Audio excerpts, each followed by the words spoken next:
ଯାଉଛି ଟିକେ ଲେଟ୍ ହେଇଗଲା ଆସିବା ନା। ଏଇ ତୁଳସୀ ଗଛଟା କେମିତି ଯିବି ଆଜି ତା ମୂଳରେ ଟିକେ ମାଟି ଦେବା ପାଇଁ ପଡ଼ିବ। ମୁଁ ଭାବୁଛି କଣ କହିଲ ମୁଁ ଖୋଳିଦେବି ତାକୁ। ହଁ ଗଛଟାକୁ କାଢିକିରି ସେମିତିରେ ନଷ୍ଟ ହେଇଯିବ। ହଁ ମୂଳରେ ମାଟି ଦେଇଦବା ଟିକେ ଜୋର କରିକି। ତାକୁ ଆଉ ଗୋଟେ ମାନେ କିଛି ଗୋଟେ ବାନ୍ଧି ଦେଇକି ସେ କାନ୍ଥ କାମ କରୁଛି ଫାଷ୍ଟ ଗାଧେଇ ପଡୁଛି। ନ ଗାଧେଇଲେ ଆଉ କେମିତି କରିହବନି।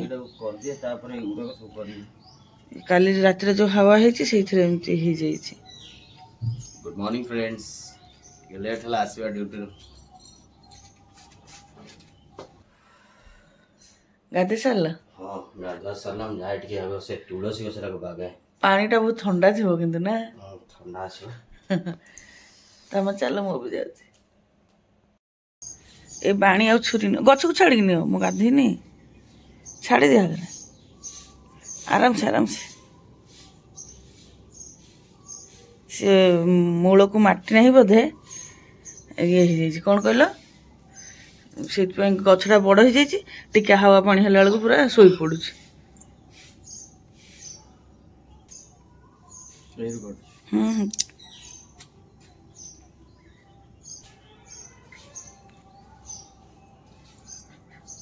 ଦେଖିବ ସେ କାନ୍ଥରେ ଗୋଟେ କଣ୍ଟା ପିଟିଛି।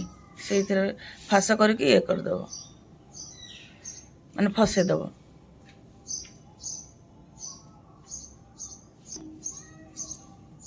ଗୋଟେ ଫାସ କରୁଛ ନା? ଫାସଟା ନ କଲେ କେମିତି ସେ କଣ୍ଟାରେ ଫସେଇବ? ଗଣ୍ଠି ପକେଇଦେବ କହୁଛ?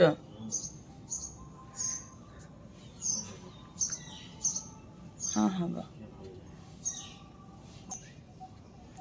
ତାପରେ ସେ ଟଗର ଗଛ ମୂଳରେ ମାଟି ଅଛି ଗୋଟେ ବେଗରେ, ଆଣିକି ଦେଇଦେଲେ ହବ।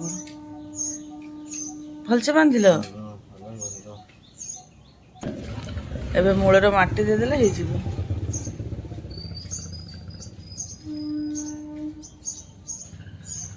ଗଛଟା ବଡ଼ ହେଇକି ଭାରି ହେଇଯାଇଛି।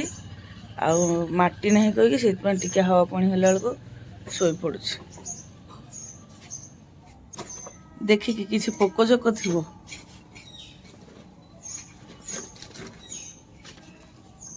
ତମେ ମାଟି ଦେଉଥା ଚଉରା ମୂଳରେ, ମୁଁ ଯାଇ ତାହେଲେ ଚାଟା ବସେଇ ଦିଏ ନା। ଆଉ କିଛି ହବନି ମାଙ୍କ ଦୟାରୁ। ଟିକେ ମାଟିଟାକୁ ମାଡ଼ିକି ଦେବି। ହଁ ମାନେ ବେଶୀ ହେଇଗଲେ ପୁଣି ଚଉରା ପାଣି। ହଁ ପାଣି ଦେଇ ହବ କି ନାହିଁ ଚଉରା ମୂଳରେ? ହଁ ଦେଇ ହବ।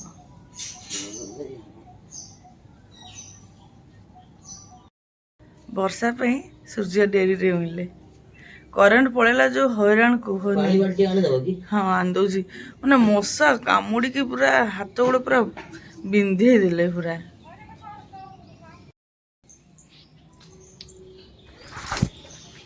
ଏଇ ନିଅ ପାଣି।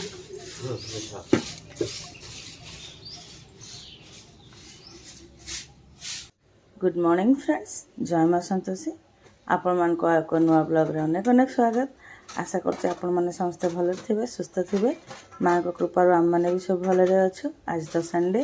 ବ୍ଲଗ୍ଟି ଆରମ୍ଭ କରିବା ପୂର୍ବରୁ ଆପଣମାନଙ୍କୁ ମୋର ସବୁଦିନ ପରେ ସେ ଗୋଟିଏ ରିକ୍ୱେଷ୍ଟ, ଆପଣମାନେ ଯେଉଁମାନେ ଆମ ଚ୍ୟାନେଲରେ ନୂଆ ଅଛନ୍ତି ସେମାନେ ଆମ ଚ୍ୟାନେଲକୁ ସବସ୍କ୍ରାଇବ୍ କରନ୍ତୁ। ଫେସବୁକ୍ ଦେଖୁଥିଲେ ଫଲୋ କରନ୍ତୁ।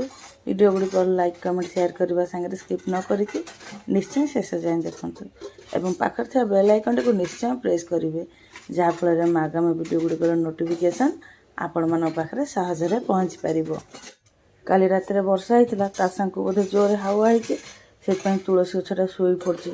ମୂଳରେ ବୋଧେ ତାର ସେମିତି ମାଟି ନାହିଁ, ଆଉ ଗଛଟା ବି ଟିକେ ବଡ଼ ହେଇକି ଭାରି ହେଇଯାଇଛି, ସେଇଥିପାଇଁ ଶୋଇ ପଡ଼ିଛି। ସେ ତାଙ୍କର ଡ୍ୟୁଟିରୁ ଆସିକି ଗାଧୋଇକି ଚଉରା ମୂଳରେ ମାଟି ଦେଉଛନ୍ତି, ଆପଣମାନେ ଦେଖିଲେ। ସେ ସେପଟେ ସେ କାମ କରୁଛନ୍ତି, ଏପଟରେ ମୁଁ ଆସିକି ବାସନ ଗୁଡ଼ା ସବୁ ସଜାଉଛି। ବାସନ ସଜେଇ ଦେଇକି ଯିବି ଚା ବସେଇବି। ଚା ପିଇବୁ, ତାପରେ ଯାଇକି ବାକି ତାଙ୍କ ଘରର ଯାହା ସବୁ କାମ ଆରମ୍ଭ ହେବ। ଏଇ ଖରାଦିନ ଆସିଲା, ଏମିତି ଝଡ଼ ତୋଫାନ ହେବ, କାମ ସବୁ ଅଧିକା ଲାଗିଯିବ। ଏଇ ଯେମିତି ତୁଳସୀ ଗଛଟା ଶୋଇପଡ଼ିଲା, ଏବେ ନର୍ମାଲ୍ କ'ଣ ଘର କାମ ଆରମ୍ଭ ହେଇଥାନ୍ତା, କିନ୍ତୁ ଦେଖିଲା ବେଳକୁ ସେଠି ସମୟ ଦେବାକୁ ପଡ଼ିବ। ସେମିତି ହାୱା ଫାୱା ହେଲେ ପୁରା ଘରେ ଧୂଳି ପଶିବ। ଖାଲି ଝାଡ଼ୁ କରିଦେଲେ ହେବ କି? ଟିକେ ଝଡ଼ାଝଡ଼ି କରିବାକୁ ପଡ଼ିବ। ଏମିତି କାମ ଟିକେ ଅଧିକା ଲାଗିବ ଏଇ ଖରାଦିନ ଆସିଲା।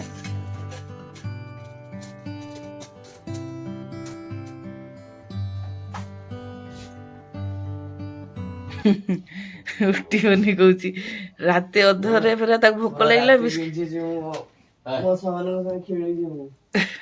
କରେଣ୍ଟ ବହୁତ ସମୟ ପଳେଇଲା। ହଁ ଯୋଉ ମାନେ ଚା ଦେଲା ହଁ ହଁ ଧରି ଦଉଛନ୍ତି। ମଶା ଯୋଉ ହଇରାଣ କରୁଛନ୍ତି କୁହନି। ପୁଣି ରାତି ଅଧରେ ମାନେ 2ଟା ବାଜିବାକୁ 15 ମିନିଟ୍ ଥିଲା ଖାଇଲା ପୁଣି ବିସ୍କୁଟ ଆଣିକି ତାକୁ ଭୋକ ଲାଗିଲା। ଭୋକ ଲାଗିଲା। ହଁ ତାକୁ ତ ଏମିତି ବି ରାତି ଅଧରେ ଭୋକ ଲାଗେ। ଆସ ଚା ଟିକେ ପିଇବା ଆସ। ଉଠି ପଡ ବାବା। ମତେ କେତେ ଡେରି ବିଞ୍ଚିଛି ଯେ ମିଚିଛି। ମମି ଆଜି ଅଛନ୍ତି ନହେଲେ ମଶା ମାନେ କିଡନାପ କରି ନେଇ ଯାଇଥାନ୍ତେ। ମତେ ଏତେ ପୁରା ବାଧିରା ପୁରା ସେମାନେ କାମୁଡୁଛନ୍ତି କେମିତି ଜାଣିଛ ପୁରା କାମୁଡି ଦଉଛନ୍ତି। ବାବା ମାନେ ଥିଲୁ ଆମର ଝାଳ ବହୁଛି ଯେ ବହୁଛି ହେଲା ମଶା ମାନେ ବି ରହୁନାହାନ୍ତି ଆଉ ଗରମ ବି ଲାଗୁଛି ପୁରା ବିନ୍ଧୁଛି ସେମାନେ କାମୁଡ଼ିଲା ପରେ ସେ ଜାଗା ସବୁ ବିନ୍ଧୁଛି ଆଉ ପଡୁଛି ଏମିତି। ହଁ ବା ସେପଟକୁ ପଳେଇଲନି ପବନ ହଉଥିଲା କମ ସେ କମ ସେପଟ ସାମ୍ନା ଫ୍ରଣ୍ଟ ରୁମ ର କବାଟ ଖୋଲିକି ଯାଇକି ଦେଖ। ହଁ ମଶା ବେଶୀ ସେପଟେ ଲାଗେ। ସବୁ ଏକ୍ସପେରିମେଣ୍ଟ କରିଦେଇଥିଲି। ମଶାଙ୍କୁ ତ ଆଉ ପାରି ହବନି। ଠିକ ଅଛି ନା ଚାଟା ଚାଟା ବଢିଆ ଅଛି। ଆମେ ଭାବିଲୁ କି ଯୋଉ ବୋଧେ କରେଣ୍ଟ ଏମିତି ପଳେଇଲା। କଣ୍ଢେଇ କହିଲା ମାମା ହାୱା ପାଣି ହଉଛି କି? ମୁଁ କହିଲି ନା ନା। କହିଲା ମୁଁ ଯାଇକି ଦେଖିକି ଆସିବି। ମୁଁ କହିଲି ନା ମୁଁ ତ ଉଠିଥିଲି କାହିଁ ହାୱା ପାଣି ନାହିଁ। କିନ୍ତୁ ଦେଖିଲା ବେଳକୁ ଯୋଉ ଫାର୍ଷ୍ଟ ଥର ଗଲା ମୁଁ ଜାଣିପାରିଲିନି। ସେକେଣ୍ଡ ଥର ଯୋଉ ଭୟଙ୍କର ହାୱା ପାଣି। ମୁଁ କାହିଁକି କହିଲ 5ଟା ବେଳେ ଆଜି ମୋ ମ୍ୟାଚ୍ ନଥିଲା କି ମୁଁ ଉଠିକି ସାଙ୍ଗକୁ କଲ୍ ଲଗେଇଲି କହିଲି କଣ ମତେ କଲ୍ କରୁନୁ ଯିବାର ବାହାରିବାର ନାଇଁ କି? କହିଲା ବର୍ଷା ହଉଛି ବା କଣ ବାହାରିବୁ। ନା ବର୍ଷା ପବନ ଜୋର ଘଡଘଡି ବିଜୁଳି ତ ଡେଞ୍ଜର ମାରୁଥାଏ। ନା ମୁଁ ଫାର୍ଷ୍ଟ ଜାଣିପାରିଲିନି। ରାତି ସାରା ହେଇଛି। ମୁଁ ତ କହୁଥିଲି ବର୍ଷା ପବନ ହଉଛି ତ ବାହାରେ ଯାଇକି ବସ ମସ୍ତ ଲାଗିବ ପୁରା। ବର୍ଷାରେ ବସିଥାନ୍ତେ ବୋଧେ। ଆଉ ଚା ପିଇବା ପ୍ରୋଗ୍ରାମ ତ ସରିଗଲା। ଏବେ ଯିବି ବାସନ ମାଜିବି। ସିଏ ବି ତାଙ୍କର ଫୁଲ ତୋଳି ସାରିଲେଣି। ତାପରେ ଗାଧୁଆ ପାଧୁଆ ହବ ପୂଜା ପାଠ ହବ ଆଉ। ପୂଜା ପାଠ ତ ସବୁ ସରିଗଲାଣି। ଏବେ ଯିବି ଗାଧେଇକି ଲୁଗା ଶୁଖେଇନି ଲୁଗା ଶୁଖେଇବି। ତାପରେ କ'ଣ ଟିକେ ଖାଇଦେଇକି ରୋଷେଇ ପ୍ରିପାରେସନରେ ଲାଗିଯିବି। ଆଜି ଅଣ୍ଡା ତରକାରୀ କରିବି। ସେଥିପାଇଁ ଏଠି ମୁଁ କିଛି ମସଲା ରେଡ଼ି କରିଛି। ମସଲାରେ ଜିରା ଧନିଆ ଧଳା ସୋରିଷ ଆଉ ପୋସ୍ତ ଏକୁ ପ୍ରଥମରେ ଟିକେ ଗରମ ପାଣି ଦେଇକି ଭିଜେଇ ଦେବି। ଏକୁ ଆଗରେ ବାଟିଦେବି। ତାପରେ ଅଦା ରସୁଣ ଆଉ ପିଆଜ ଦେଇକି ବାଟିବି। ଅଣ୍ଡା ତରକାରୀ ପାଇଁ ଏଠି ମୁଁ ଆଳୁ ବି କାଟିକି ନେଇ ଆସିଲିଣି। ଆଳୁକୁ କାଟିକି ପରିଷ୍କାର କି 2-3 ଧୁଆ କରିଦେଇଛି।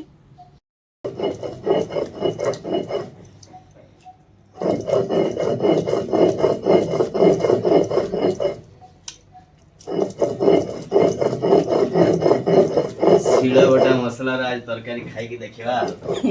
କେତେ ପରିଶ୍ରମ ଜାଣିଛ ନା? ବହୁତ ପରିଶ୍ରମ। ବାବୁ ତ ଖାଇଛନ୍ତି। ହଁ ଶିଳ ବଟାରେ ଫ୍ଲେଭର ମାନେ ଅଲଗା। ଗ୍ରାଇଣ୍ଡର ବଟାଠୁ ଶିଳ ବଟାର ଟେଷ୍ଟ ଅଲଗା ଆସେ। ତମମାନଙ୍କୁ କଣ ତମମାନଙ୍କୁ ତ ମଜା ଲାଗେ କିନ୍ତୁ ମତେ କେତେ କଷ୍ଟ ହଉଛି। ରୁଟି ଯେମିତି ତ ତମେ ଦେଖାଯାଉଛି। କଣ ରୁଟି? ରୁଟି ଯେମିତି ବେଲ ଏଇଟା ତ ସେମିତି ବେଲି ଦଉଛ। ହଁ ଏଟା ବେଲି ଦଉଛି ରୁଟି ଭଳିଆ। କେତେ ପରିଶ୍ରମ ଏଥିରେ। ମସଲା ତ ବାଟିକି ରେଡି କରିଦେଇଛି। ମସଲା ବାଟିଲା ଭିତରେ ଆଳୁଟା ସିଝିବା ପାଇଁ ବସେଇ ଦେଇଥିଲେ। ଆଳୁ ବି ସିଝି ଯାଇଥିଲା। ତାକୁ ବି ଏଠି ଛଡ଼େଇକି ରେଡି କରିଦେଇଛି। ଆଜି ତ ଶିଳରେ ମସଲା ବାଟିଲି। ଶିଳରେ ମସଲା ବାଟିଲେ ଭଲ ଯେ କିନ୍ତୁ ଟିକେ ଅଧିକା ପରିଶ୍ରମ ହୁଏ ଆଉ। ଅଭ୍ୟାସ ଛାଡ଼ିଗଲାଣି ନା। କୌଣସି କାମରେ ଅଭ୍ୟାସ ନଥିଲେ ନା କରିବା ପାଇଁ ଟିକେ ବାଧେ। ସମୟ ତ 11ଟା ବାଜିବାକୁ 10 ମିନିଟ୍ ଅଛି। ଏଠି ଭାତ ପାଣିଟା ବସେଇଥିଲି। ଭାତ ପାଣି ଗରମ ହେଇଥିଲା। ଚାଉଳ ବି ଧୋଇକି ପକେଇ ଦେଲିଣି। ଗୋଟେ ଲୋକ ଅଣ୍ଡା ପାଇଁ ଏଠି ଘଣ୍ଟେ ହେଲା ଗଲେଣି। ଅଣ୍ଡା କୁକୁଡ଼ା ଦେଲେ ତ ପୁଣି ନେଇକି ଆସିବି। ଏଇ ନିଅ ଜାଗା ନିଅ ଜାଗା ନିଅ। ଆରାମସେ ଫାଟିଯିବ ରଖ। ଏକାଥରେ ସିଝିବା ପାଇଁ ବସେଇ ଦେଲେ ଯିବ ନା। ରୁହ ହାତ ହେଇଛ ତ ସେଇଥିରେ କାଢିଦିଅ। କାଢିଦିଅ। ଯିବି ନା ଭିତରକୁ ହାତ ଫାତ ଧୋଇବିନି। ଅଣ୍ଡା ଟାକରେ କାଢ ତା ଦେହରେ। ଲୋକ ଧୀରେ ଧୀରେ କାଢିବ ଫାଟିଯିବ। ଫାଟିନି ତ? ନା ଆରାମସେ ମୁଁ ଗ୍ୟାସଟା ନେଇ ଆସେ ଏକା ସାଙ୍ଗରେ ବସେଇ ଦେଲେ ହେବ ସିଝିବା ପାଇଁ ନା।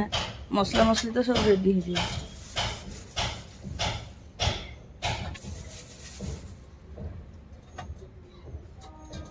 ଟିକେ ଲୁଣ ଦେଇଦେଲେ ହେବ ନା। ପାଣି ଆଉ ଲୁଣ ଦେଇଦେଉଛି ଆଉ ତମେ ବସେଇଦେବ ହେଲା। ବାବା କ'ଣ ପ୍ରାକ୍ଟିସ୍ କରୁଛୁ? କଣ କରିବି ଆଜି ସକାଳେ ମ୍ୟାଚ୍ ଥିଲା ଗୋଟେ ବର୍ଷା। ଓହୋ ହଉ କର କର। ତମେ କ'ଣ କରୁଛ? ହଁ ତମେ କ'ଣ କରୁଛ? ଏଇଟା ସବୁ ରେଡି କରୁଛି। ଓହୋ ଆଜି ତରକାରୀଟା ବହୁତ ଟେଷ୍ଟ ଲାଗିବ। ହଁ ହଁ ମସଲା ବାଟିଛି ଆଳୁ ଶିଳରେ। ସିଝେଇ ଦେଇଛ, ହଁ ହଁ ମସଲା ମସଲି ବାଟିକି ରେଡ଼ି କରିଦେଇଛ। କଞ୍ଚା ଲଙ୍କା ଟମାଟର କଟିଂ ଚାଲିଛି, କଞ୍ଚା ଲଙ୍କା କଟା ହେଇଛି, ପିଆଜ ବି କଟା ହେଇଛି। ଅଣ୍ଡା ମୁଁ କିନ୍ତୁ ବସେଇଛି ଜାଣିଛ। ବହୁତ ବଡ ହେଲ୍ପଟା କରୁଛି। ଆଉ ଆଉ କ'ଣ ହେଇଗଲାଣି ବୋଧେ ନା? କାଢ଼ିଲା ହାତ। ହଁ ଫାଟିଗଲାଣି, ହେଇଗଲାଣି। ବନ୍ଦ କରିଦିଅ, ସେ ଆଉ ଯେତେ ଗରମରେ ହେଇଯିବ। ବନ୍ଦ କରିଦିଅ, ଗ୍ୟାସଟା ହେଇଗଲାଣି। ହଁ ହଁ ବନ୍ଦ କରିଦିଅ। ଥୟ ନାହିଁ ନା ଘରେ ହେଲମେଟ ଦରକାର ନାହିଁ। ହେଲମେଟ ନା ଘରେ ବେଶୀ ଡେରି ରହିଗଲେ ପୁରା ଅକବକ ଲାଗୁଛି ନା?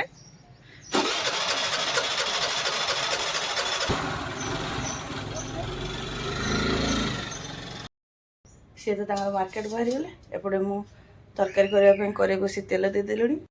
ତେଲ ତ ଗରମ ହେଇଗଲାଣି। ଗୋଟେ କଲର ପାଇଁ ଚିନି ଦେଇଦେବି।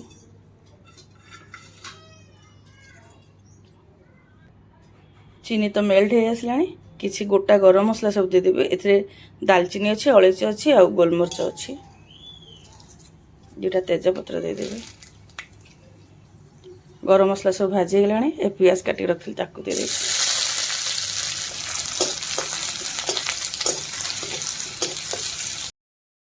ପିଆଜ ତ ପୁରା ବଢ଼ିଆ ସେ ଭାଜି ହେଇଗଲାଣି। ଏବେ ମସଲା ବାଟିକି ରଖି ଦେଇଦେବି। ଏଥିରେ ମୁଁ ରାଗ ଲଙ୍କାଗୁଣ୍ଡ ଆଉ କାଶ୍ମୀର ଲଙ୍କାଗୁଣ୍ଡ ଦୁଇଟା ଦେଇଦେଇଛି।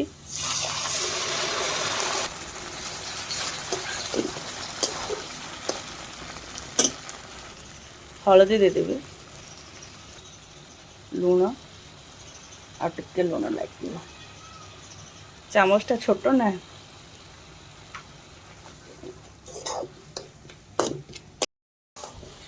ଅଦା ରସୁଣ ମସଲା କଷିବା ପାଇଁ ଟିକେ ସମୟ ଲାଗେ। ସୋରିଷ ମସଲା ହେଲେ ମାନେ ବେଶୀରୁ ବେଶୀ 2-4 ମିନିଟ୍ ଭିତରେ କଷି ହେଇଯିବ। ମସଲା ତ ଆମର ପାଖାପାଖି କଷି ହେଇଗଲାଣି। ଏବେ ଟମାଟର ଆଉ କଞ୍ଚା ଲଙ୍କା କାଟିକି ରଖିଛି ତାକୁ ଦେଇଦେବି।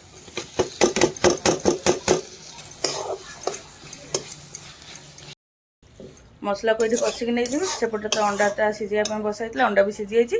ମସଲାଟା ହେଇଗଲା ପରେ ଯିବି ସେଠି ଅଣ୍ଡାଟା ଭାଜିଦେବି। ତାପରେ ତରକାରୀର ଯାହା ବାକି ପ୍ରୋସେସ୍ ସେପଟେ ହେବ ଆଉ। ଟମାଟରଟା ବଢ଼ିଆ ସେ ସିଝିଗଲାଣି ମସଲାରେ। ଏବେ ଆଳୁକୁ ଦେଇଦେବି। ଆଳୁ ଦେଇକି 1-2 ମିନିଟ୍ କଷିକି ବନ୍ଦ କରିଦେବି।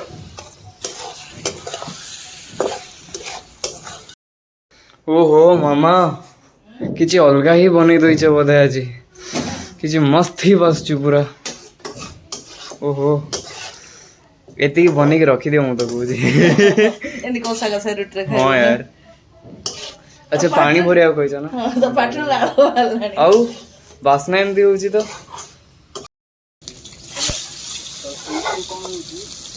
ମତେ ଡାଉନଲୋଡ୍ କରିବାକୁ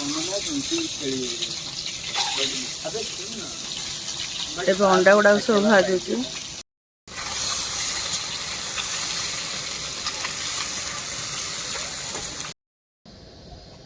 ତରକାରୀରେ ତ ପାଣି ଦେଇଦେଲି। ତରକାରୀ ଫୁଟିଲା ଭିତରେ ଯିବି ଧନିଆ ପତ୍ର କାଟିଦେବି ତରକାରୀ ପାଇଁ।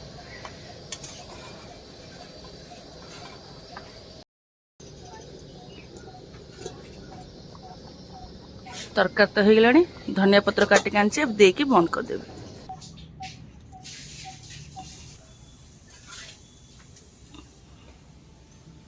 ସମୟ ତ ଏବେ 1:20 ହେଇଗଲାଣି। ରୋଷେଇବାସ ସବୁ ସରିଗଲାଣି। ଖାଇବା ପାଇଁ ସବୁ ବଢ଼ାବଢ଼ି କରିଦେଲିଣି। ଖାଇବାଟା ଟିକେ ପାଖରୁ ଦେଖେଇ ଦେଉଛି। ଭାତ, ଅଣ୍ଡା ତରକାରୀ, ସାଲାଦ। ସାଲାଦରେ କାକୁଡ଼ି, ଟମାଟର, ପିଆଜ, କଞ୍ଚା ଲଙ୍କା ଆଉ ଲେମ୍ବୁ ଦେଇଛି। ଧନିଆ ପତ୍ର ସରିଯାଇଥିଲା କହିକି ଧନିଆ ପତ୍ର ଦେଇନି।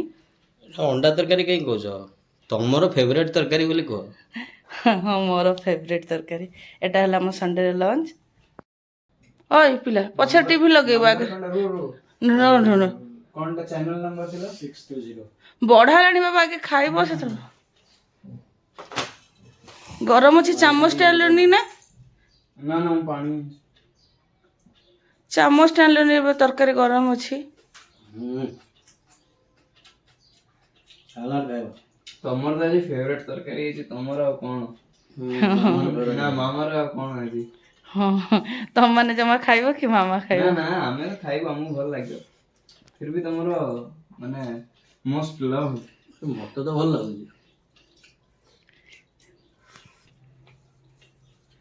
ବାବାଙ୍କୁ ତ ଭଲ ଲାଗିଲା, ତତେ କେମିତି ଲାଗୁଛି କହ? ଯେମିତି ବାସୁଥିଲା ସେମିତି ତ? ବଢିଆ ଯେମିତି ବାସ୍ତୁଲା ସେମିତି। ଏମାନେ ତ ଖାଇ ବସିଲେଣି, ମୁଁ ବି ଯାଉଛି ସେମାନେ ସାଙ୍ଗରେ ବସିବି। ଆମେ ମା ପିଲା ଖାଇକି ପଳେଇ ଆସିଲୁ। ତରକାରୀ ଆକ୍ଚୁଆଲି ବଢ଼ିଆ ହେଇଥିଲା ନା ବାବା? ମଜା ଆସିଲା ତରକାରୀ। ସେ ତାଙ୍କର ଧୀରେ ଧୀରେ ଖାଉଛନ୍ତି ଖେଳ ଦେଖି ଦେଖି। ଏତେ ଜଲ୍ଦି ପଳେଇ ଆସିଲା, ଆଉ ଟିକେ ଡେରି ସିନା ଖାଇଥାନ୍ତ। ଗେଟ୍ ଫେଟ୍ ଟିକେ ତାଲା ଦଉଥିଲେ ନା। କହିବ ତ ଖେଳ ଦେଖି ଦେଖି ଖାଉଥିଲା ଏଠି ଘଣ୍ଟେ ଟିକେ ଦେଖିଥିଲି। ଘଣ୍ଟେ ହାଇଲାଇଟ୍ସ ଗୁଡ଼ା ଦଉଥିଲା। ଖେଳ କଣ ଷ୍ଟାର୍ଟ ହେଲାଣି? ଯାହା ବି ଦଉଥାଏ ଏଠି ମାନେ ଆରାମସେ ଖେଳ ଦେଖି ଦେଖି ସେ ହାଇଲାଇଟ୍ ହଉ ଯାଉ। ଏଇଠି ଆମେ ଅଧଘଣ୍ଟା ହେଲା ଖାଇକି ଆସିଲୁଣି। ହଉ ହେଲା। ଭଲ ଲାଗିଲା କିନ୍ତୁ ତରକାରୀଟା ନା? ବଢିଆ ଲାଗିଲା, ବଢିଆ ଲାଗିଲା। ଆହା। ସେଠୁ ଆସି ପୁଣି ଏଠି ଟିଭି ଲଗେଇଦେଲେ। ଖେଳ ପା ଦେଇନି। ଖେଳ ଦେଇନି, ଦବ ନା। ଏ ପିଲା ମୋବାଇଲ ଖେଳୁଛି। ବାବା ମୋବାଇଲ ଖେଳୁଛୁ?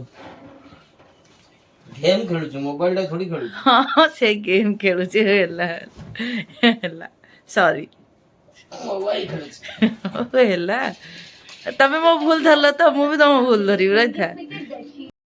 ଇଏ ତ ତାଙ୍କର ଖେଳ ଦେଖିବେ, ପୁଅ ବି ଗେମ୍ ଖେଳୁଛି, ତାଙ୍କର ସାଙ୍ଗେ ଖେଳ ଦେଖିବ। ମୁଁ ଜଷ୍ଟ ଟିକେ ରେଷ୍ଟ କରିବି। ରେଷ୍ଟ କରିସାରିଲା ପରେ ପୁଣି 4ଟା ବେଳ କାମ, ତାପରେ ଭିଡ଼ିଓ ଏଡ଼ିଟିଂ କରିବି। ତେବେ ବ୍ଲଗ୍ ଟିକେ ଏଇଠି ରଖିଦେଉଛି। ଆଶା କରୁଛି ଆଜିର ବ୍ଲଗ୍ଟି ଆପଣମାନଙ୍କୁ ପସନ୍ଦ ଆସିବ। ବ୍ଲଗ୍ଟି ପସନ୍ଦ ଆସିଲେ କମେଣ୍ଟ କରିବେ, ଲାଇକ୍ ଆଣ୍ଡ ସେୟାର କରିବେ। ଆପଣମାନଙ୍କ ସପୋର୍ଟ ଏବଂ ସହଯୋଗର ଅପେକ୍ଷାରେ ରହିଲି। ଜୟ ମା ସନ୍ତୋଷୀ।